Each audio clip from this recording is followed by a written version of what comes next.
Ďalej sa tu píše stať o tom, ako ďaleko sú v nakladaní s komunálnym odpadom tí najlepší.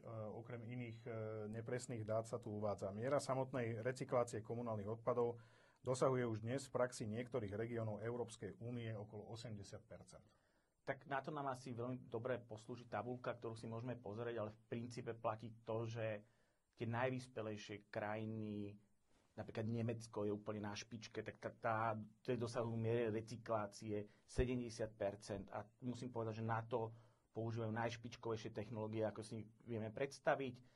Tá požadovaná miera recyklácie Európskou komisiou je niekde na úrovni 65%. A tie krajiny, ktorú majú najvyššiu mieru recyklácie, majú zároveň ale aj najvyššiu mieru energetického zhodnotenia.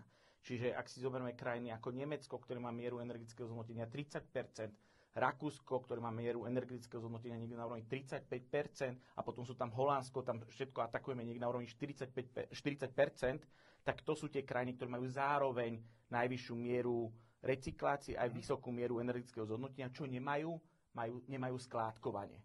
A to je práve to, čo máme my na Slovensku. Že my máme na Slovensku 40% skládkovania a to je to, čo sa potrebujeme zbaviť. A mieru energetického zhodnotenia máme iba 8%. Takže keby sme si povedali, že do budúcna nejaká želená miera energetického zhodnotenia je 35%, želaná miera recyklácie je 65%, tak my sa tam potrebujeme dostať. A to sa dostaneme ako?